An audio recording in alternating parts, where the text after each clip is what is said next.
سعید بن زید بن عمر بن نفیل رضی اللہ تعالی عنہ، یہ امیر المؤمنین عمر بن خطاب رضی اللہ تعالی عنہ کے کزن ہوتے ہیں، چچا کے لڑکے ہوتے ہیں، اور ایسے ہی ان کے بہنوئی ہوتے ہیں، ایسے ہی ان کے بہنوئی ہوتے ہیں۔ سعید بن زید رضی اللہ تعالی عنہ شروع اسلام لانے والوں میں سے ایک ہے، اور یہ عمر بن خطاب رضی اللہ تعالی عنہ سے کئی سال پہلے اسلام میں داخل ہو گئے تھے۔ ان کے والد جو تھے عمر بن نفیل، ان کے والد جو سعید بن عمر بن نفیل جو تھے، یہ زمانہ جاہلیت کے موحد تھے۔ زمانہ جاہلیت کے کیا تھے؟ موحد تھے۔ یہ بغیر بسم اللہ کے کھانا نہیں کھاتے تھے۔ یہ ان جانوروں کو پر جس پر غیر اللہ کا نام لیا گیا ہو وہ کھانا نہیں کھاتے تھے۔ یہ بتوں کی عبادت نہیں کرتے تھے، یہ صحیح دین کی تلاش میں لگے رہتے تھے۔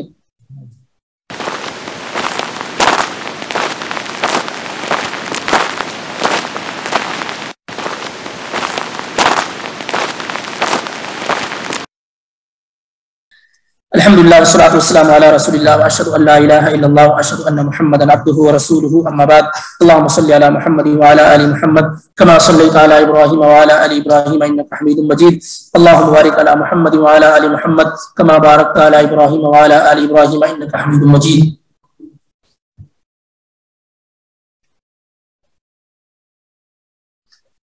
جمعے کے دن جمعے کے دن مرنے والے پر قبر کا عذاب نہیں ہوتا ہے، یہ صحیح ہے کیا؟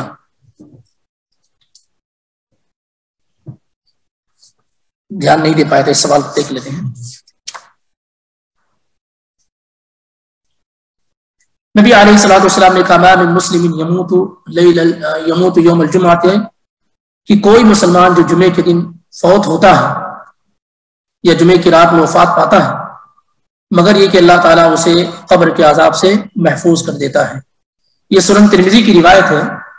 شیخ البانی رحمہ اللہ نے اس حدیث کو حسن قرار دیا ہے، اور بہت سارے دیگر محدثین نے، لیکن بہت سارے لوگوں نے اس پر کلام بھی کیا ہے۔ میرے اپنے علم میں یہ روایت قابل قبول ہے، حسن ہے۔ تو جس کے پاس دوسری تمام چیزیں موجود رہی ہوں، توحید وغیرہ، اور وہ فوت ہوتا ہے جمعے کے دن یا رات، تو اللہ کی ذات سے یہ امید ہے کہ وہ قبر کے بڑے عذاب اور فتنے سے کیا ہے؟ محفوظ رہے گا۔ اللہ عالم، فی الحال مجھے یہی علم ہے۔ پچھلے ہفتے میں اللہ کی توفیق سے ہم اور آپ گفتگو کر رہے تھے عشرہ مبشرہ بالجنہ کے بارے میں۔ کتنوں کا ذکر ہو چکا ہے؟ 7 8۔ کون کون کا ذکر، کن کا ذکر ہوا؟ کون بتا سکتا ہے؟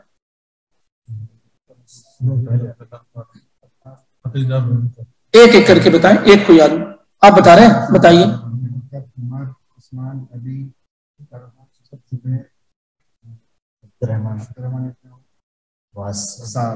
سعد بن ابی وقاص، جزاک اللہ خیرا۔ ابو بکر صدیق، عمر، عثمان، علی، طلحہ، زبیر، عبد الرحمن بن عوف، سعد بن ابی وقاص رضی اللہ عنہم اجمعین۔ باقی کتنے بچ رہے ہیں؟ 2۔ باقی کتنے ہیں؟ 2۔ کون کون سے بچ رہے ہیں؟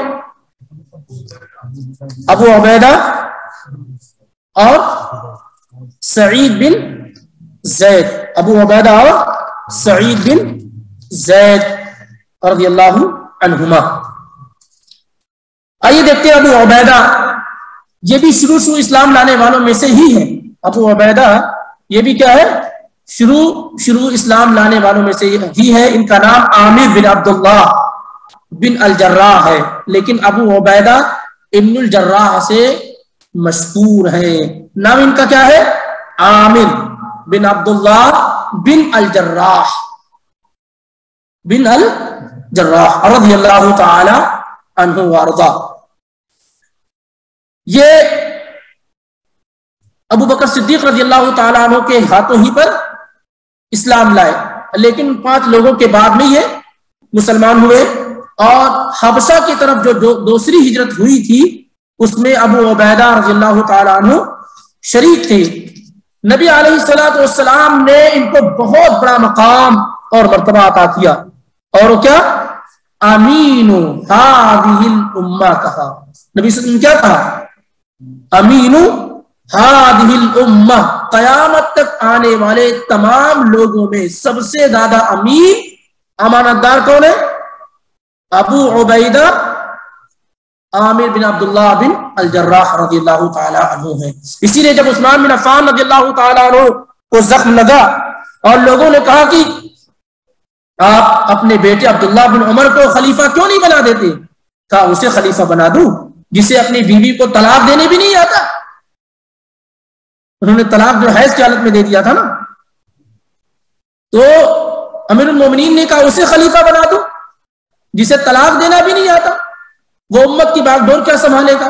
لیکن اس موقع پر مجھے یاد آ رہا ہے کہ امیر المومنین عمر بن خطاب رضی اللہ تعالی عنہ نے کہا تھا کہ اگر آج ابو عبیدہ زندہ ہوتے تو میں انہیں خلیفہ نامزد کر دیتا، اور اگر اللہ مجھے قیامت کے دن پوچھتا کہ کسے اس خلافت کی ذمہ داری سونپ کر آئے ہو تو میں کہہ دیتا کہ اس شخص کو چھوڑ کر آیا ہوں، دے کر آیا ہوں جسے تیرے نبی نے اس امت کا امین قرار دیا تھا، کیونکہ خلافت میں امانت بنیادی اور اہم رول ہے۔ پر ان کی وفات سن 18 ہجری میں جو طاعون کی بیماری پھیلی ہوئی تھی شام کے اندر، اسی میں ان کی وفات ہو چکی تھی۔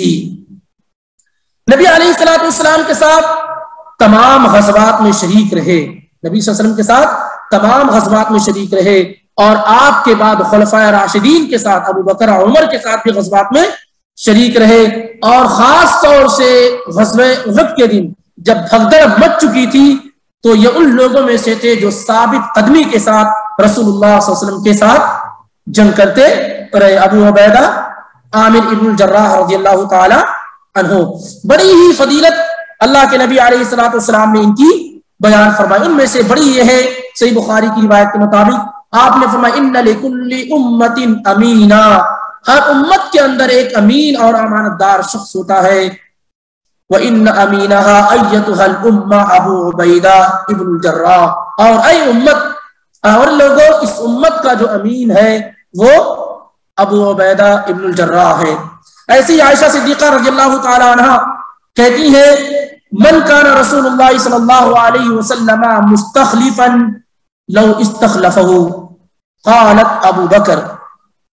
ام المومنین عائشہ رضی اللہ تعالی عنہ سے پوچھا گیا کہ اگر اللہ کے رسول صلی اللہ علیہ وسلم کسی کو اپنے بعد خلیفہ بناتے، آپ نے بنایا تو نہیں نا، آپ نے اپنی زندگی میں کسی کو خلیفہ نہیں بنایا، لیکن پوچھا گیا کہ اگر آپ اپنے بعد کسی کو خلیفہ بناتے تو کس کو بناتے؟ کس سے پوچھا گیا؟ اما عائشہ سے پوچھا گیا، تو کہنے لگی ابو بکر کو بناتے، اگر آپ بناتے کسی کو تو ابو بکر کو بناتے۔ فقیل لا ثم من، پھر پوچھا گیا کہ ابو بکر کے بعد کس کو بناتے؟ تو کہا بعد ابی بکر عمر، عمر کے بعد، ابو بکر کے بعد اگر کسی کو بناتے تو عمر کو بناتے۔ ثم قیل لها من بعد عمر، عمر کے بعد اگر کسی کو خلیفہ بناتے تو کس کو بناتے؟ قالت ابو عبیدہ ابن الجراح ثم انتہت، پھر اس کے بعد کچھ نہیں کہا۔ یہ مسلم کی روایت ہے۔ اتنا بڑا مقام ہے کہ اگر کسی کو خلیفہ بناتے تو کس کو بناتے؟ ابو بکر کو، ان کے بعد اگر بناتے تو عمر کو، ان کے بعد اگر کسی کو بناتے تو ابو عبیدہ رضی اللہ تعالی عنہ کو۔ اب ظاہر سی بات اما عائشہ کو معلوم تھا نا، نبی علیہ الصلوۃ والسلام نے بنایا تو نہیں، لیکن اس بارے میں اگر جانکاری کسی کے پاس پختہ ہو سکتی ہے تو اما عائشہ کے پاس ہو سکتی ہے۔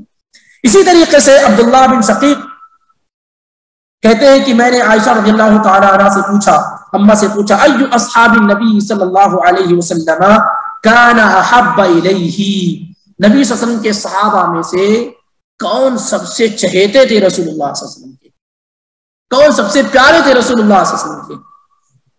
تو اما نے کہا ابو بکر۔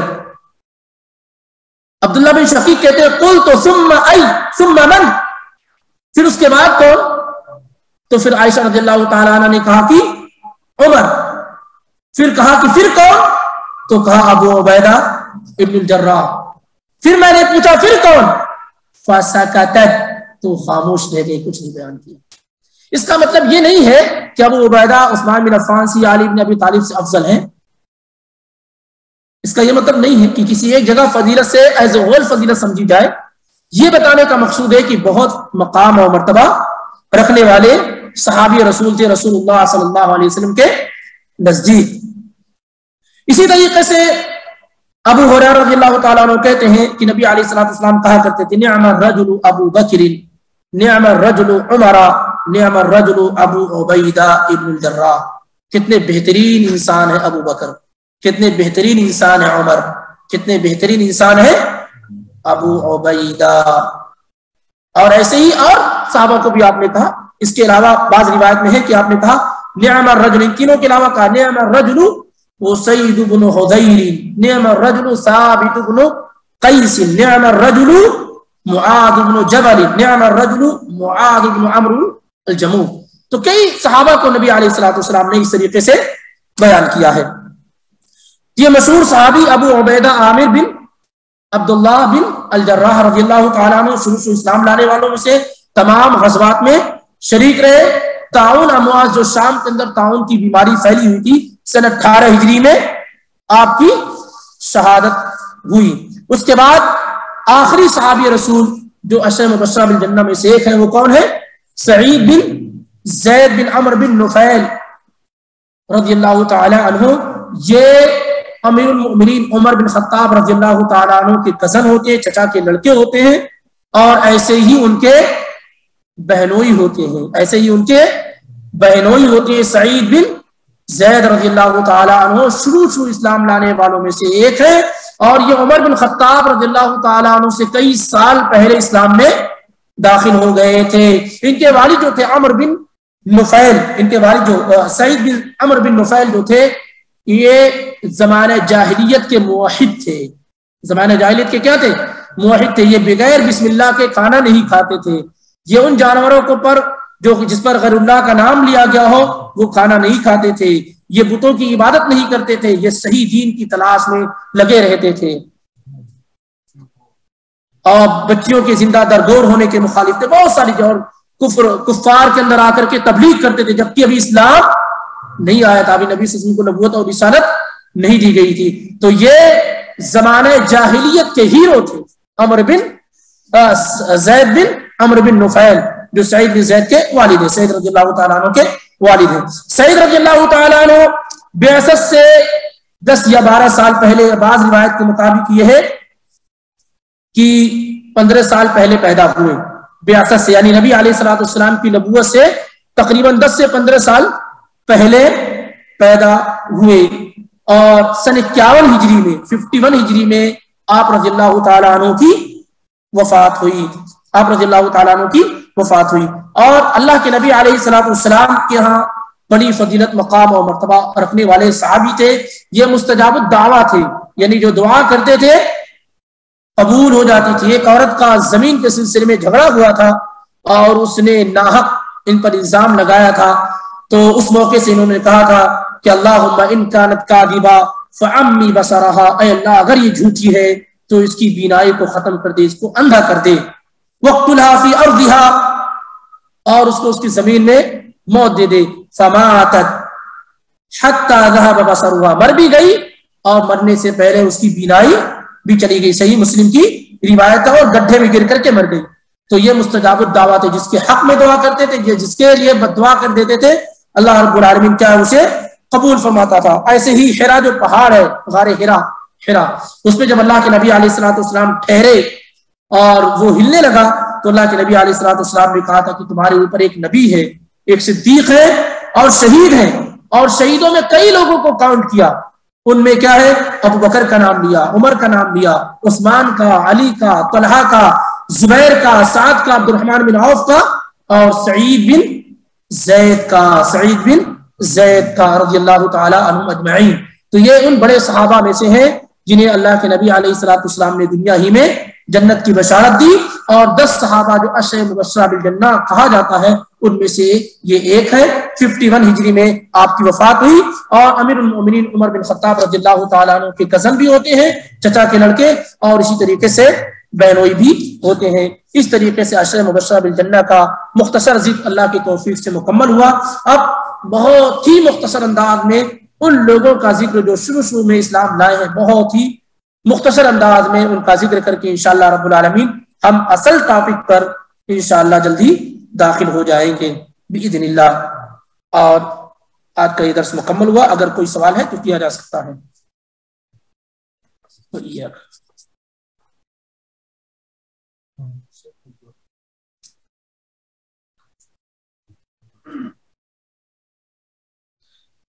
یہی کہا جا رہا ہے کہ آدم و حوا کے اترنے کے متعلق کہ وہ جدہ ہو، عرفات ہو، بہت سارے مفسرین نے الگ الگ بیان کیا ہے۔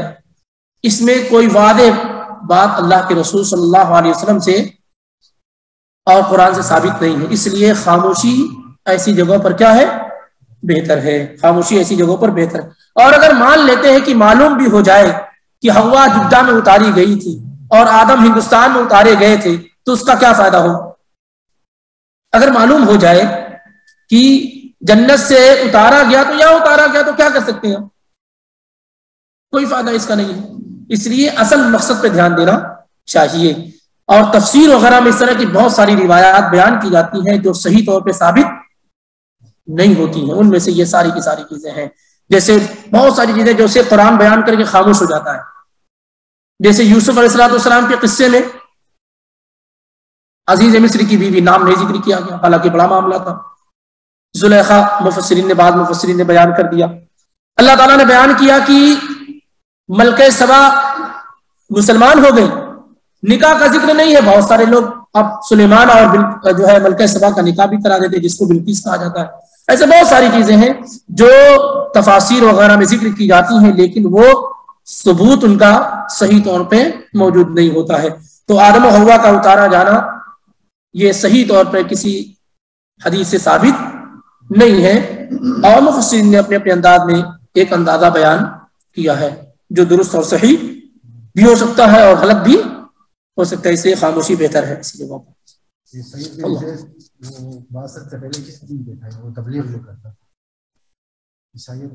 زید بن عمرو بن نفیل سعید رضی اللہ تعالیٰ عنہ کے والد، یہ دین ابراہیم پہ تھے۔ دین اناؤنس کیا تھا ہاں کہ وہ کہتے تھے کہ میرے علاوہ مکہ میں کوئی بھی ابراہیم علیہ السلام کے دین پہ نہیں ہے۔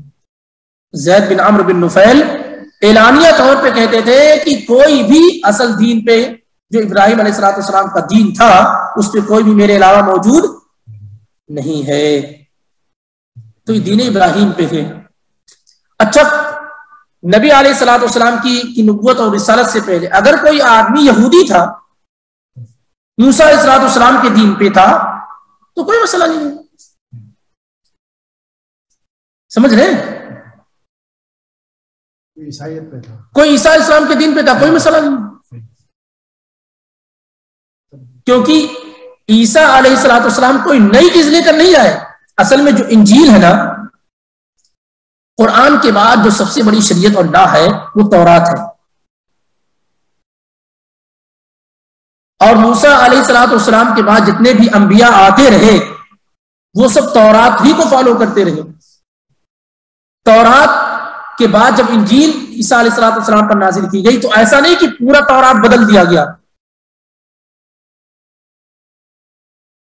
پوری تورات بدلی نہیں گئی، بعض چیزیں وہ مصدقا لما بین یدی من التوراۃ، اور جو انجیل مجھ پر نازل کی گئی ہے یہ تورات کی تصدیق کرنے والی ہے۔ وَلِأُحِلَّ لَكُمْ بَعْضَ الَّذِي حُرِّمَ عَلَيْكُمْ، اور بعض چیزیں جو تورات میں تم پر حرام قرار دی گئی تھی میرے ذریعے سے کیا ہے وہ حلال ہو جائیں گی۔ تو بعض چیزوں کے اندر صرف انجیل میں تبدیلی آئی، ایسا نہیں ہے کہ تورات بالکل الگ ہے اور انجیل بالکل الگ ہے، ایسا نہیں ہے۔ بعض جگہوں پر بعض چیزوں میں تبدیلی آئی ہے، کیونکہ اصل وہی ہے، انجیل کی اصل تورات ہے۔ تو جو لوگ نبی علیہ السلام کی آمد سے پہلے موسیٰ علیہ السلام کے دین پہ تھے یا عیسیٰ علیہ السلام کے دین پہ تھے اس میں کوئی مسئلہ نہیں، کیونکہ اس وقت تک کوئی ایسا قانون نہیں تھا کہ کسی ایک نبی کو فالو کرنا ہے۔ ہر علاقے میں الگ الگ نبی ہوا کرتے تھے، ہر بستی میں الگ الگ نبی ہوا کرتے تھے، ایک ایک وقت میں کئی جگہ نبی، لیکن جیسے ہی نبی علیہ الصلوۃ والسلام نبی اور رسول بنا دیے گئے پھر ساری کی ساری چیزیں ختم کر دی گئی. اب آپ کو ماننا سب کے لیے ضروری ہو گیا، وہ چاہے یہودی ہو یا نصرانی ہو.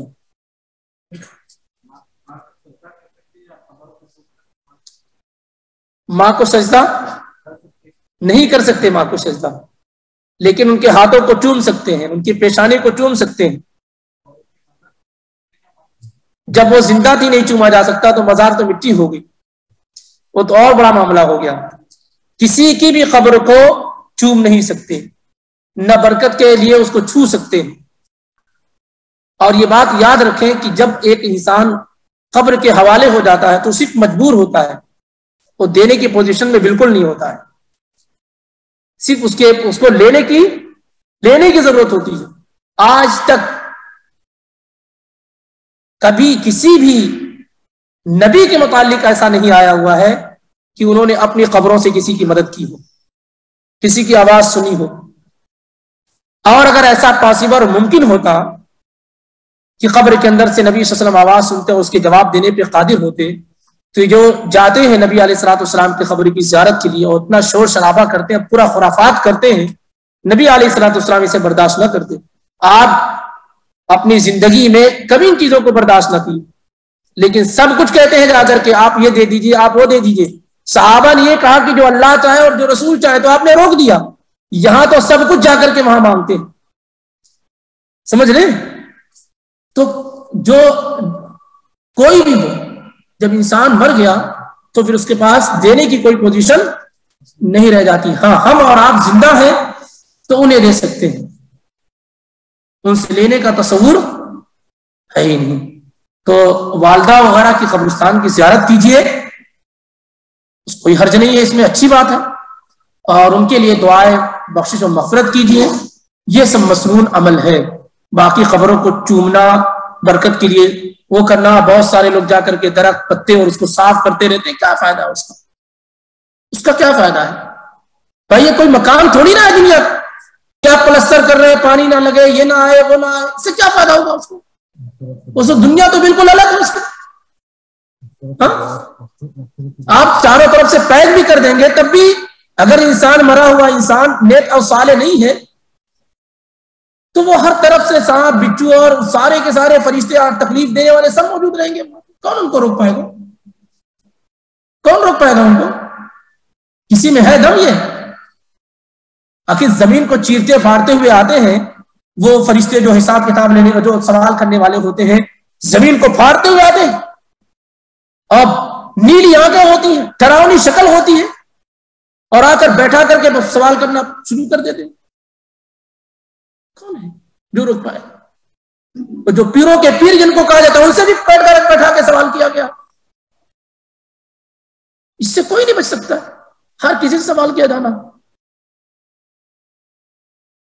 تو آدمی اس بات کی فکر کرے، اور اوپر سے یہ سب لیپا پوتی سے کوئی فرق نہیں ہونے والا ہے. بہت سارے علاقوں میں خاص طور سے شہروں وغیرہ میں یہ دیکھا گیا، ممبئی اور حیدرآباد، وہ پھول جا کر کے خام کا پیسے برباد کرتے ہیں، پھول لگا کر کے کہتے ہیں کہ جب تک وہ سوکھے گا تب تک جو ہے عذاب ہلکا رہے گا. مطلب مانتے ہو کہ عذاب ہو رہا؟ دو چیزیں ایک ساتھ، کئی بیماریاں آپ کو لاحق ہو رہی ہیں. ایک تو آپ یہ مانتے ہیں کہ قبر کے اندر عذاب، اور حالانکہ قبر کی حالت کو اللہ کے علاوہ کوئی نہیں جانتا. دوسرا یہ عقیدہ کہ جب تک رکھا رہے گا جب تک جو ہے عذاب نہیں ہوگا. یہ کس نے آپ کو بتا دیا؟ قرآن حدیث کو گہرائی کے ساتھ پڑھیے. اگر یہ جو ہے نبی علیہ الصلوۃ والسلام کے علاوہ کسی اور کے لیے ہوتا تو ابو بکر، عمر، عثمان، علی طلاق کسی صحابہ نے نہیں کیا ایسا. یہ ایک وقتی طور پر ایسا ہوا تھا کہ نبی علیہ الصلوۃ والسلام دو قبر والوں کے پاس سے گزر رہے تھے تو جبریل علیہ الصلوۃ والسلام نے کہا کہ ان کو عذاب ہو رہا ہے. آپ کو نہیں معلوم تھا، اسی لیے آپ نے پوچھا کہ کن کی قبر ہے اور کس حالت میں ان کی وفات ہوئی. آپ کو نہیں معلوم تھا تبھی تو آپ نے صحابہ سے پوچھا تھا کہ کن کی قبریں ہیں، کب ان کی وفات ہوئی ہے. تو آپ کو بتایا گیا مشرکین کی خبریں ہیں. تو آپ صلی اللہ علیہ وسلم نے کہا کہ ان قبروں والوں کو عذاب ہو رہا ہے اور کسی بڑے گناہ کی وجہ سے نہیں ہو رہا ہے. ایک پیشاب کے چیٹوں سے نہیں بچتا تھا، دوسرا چگلی کرتا تھا. پھر فاخر جریدتن رتبتن، پھر آپ صلی اللہ علیہ وسلم نے ایک ٹہنی لی، اس کو 2 ٹکڑے کیا اور ہر قبر پہ لگا دیا. تو صحابہ نے پوچھا لما فعلت یا رسول اللہ, آپ نے ایسا کیوں کیا؟ تو آپ صلی اللہ علیہ وسلم نے کہا لعل اللہ یخفف عنہما ما لم ییبسا, امید ہے کہ اللہ تعالیٰ جب تک یہ سوکھ نہ جائے ان کے عذاب کو کیا ہے ہلکا کرے, ختم نہ کرے, ہلکا کرے. تو یہ آپ کے لیے خاص تھا. اب آج کون جانتا ہے کہ قبر والوں کو عذاب ہو رہا ہے اور کیوں عذاب ہو رہا ہے کہ نہیں ہو رہا ہے, سمجھ رہے؟ اسی لیے کبھی کسی صحابی نے ایسا نہیں کیا, کسی نے نہیں کیا ایسا عمل, کسی نے ایسا عمل نہیں کیا. تو وہ بطور معجزہ نبی صلی اللہ علیہ وسلم کے لیے وہ خاص تھا. یہ معجزہ وغیرہ یہ امت کے لیے نہیں ہوتا ہے کہ آپ اس کو کہیں کہ نبی صلی اللہ علیہ وسلم نے ایسا کیا تو ہم ایسا کریں گے. آپ نے چاند کے 2 ٹکڑے کیے تو ہم بھی ہاتھ اٹھا کے دیکھیں گے چاند کے 2 ٹکڑے. نہیں, کیا ہے یہ سب معجزات ہیں نبی صلی اللہ علیہ وسلم کے, جو اللہ تعالیٰ آپ کو دکھایا, آپ کے لیے خاص ہے یہ چیزیں. بہت ساری ایسی چیزیں تو ہمارے کرنے کے لیے نہیں ہوتی, وہ ہمارے کرنے کے لیے نہیں ہوتی. آپ نے یوں کیا اور یہاں سے جو ہے پانی نکلنے لگا, سارے لوگ آپ سے لے کر گئے, تھوڑا کھانا تھا کئی لوگوں نے کھایا. اب آئیے خوشخبری آپ لوگوں کے لیے ہے. اب تک جن لوگوں نے کامیابی حاصل کی ہے ان تمام لوگوں کے لیے انعام آئے ہوئے ہیں اور کتابیں ہیں اور تعاملات ہے. کس طریقے سے دیا جائے اس کو؟ اس طریقے سے چلے ٹھیک ہے. سب سے پہلے ہفتے میں اچھا ایک بات آپ کو ذکر کرتا چلوں کہ بہت سارے لوگ جن کے پورے نمبر آئے ہوتے ہیں لیکن ڈرا کے ذریعے سے 3 کا انتخاب کرنا ہوتا ہے, 3 کو چوز کرنا ہوتا ہے, ٹھیک ہے. تو وہ لوگ مایوس نہ ہو جن کے پورے نمبر آئے ہیں, ان کا نمبر آئے گا. اگر ان کا ڈرا میں نمبر نہیں آ رہا ہے تو ان کا نمبر انشاءاللہ ان قریب آئے گا. پہلے ہفتے میں جو لوگ کامیاب ہوئے تو کون لوگ ہیں؟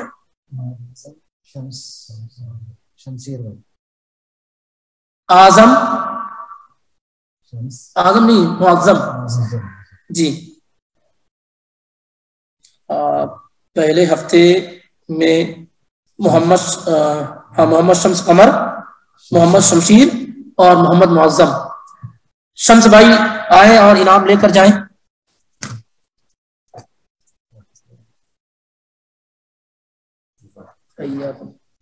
شمشیر بھائی موجود ہیں؟ ان کی طرف سے کوئی ہے جو ان کا قریبی ہے انعام لے سکتا ہے؟ اچھا, محمد معظم خان.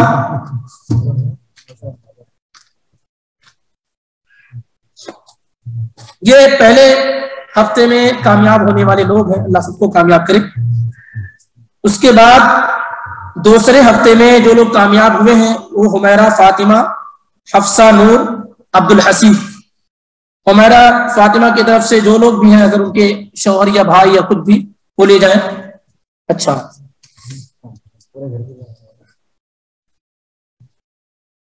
حفصہ نور,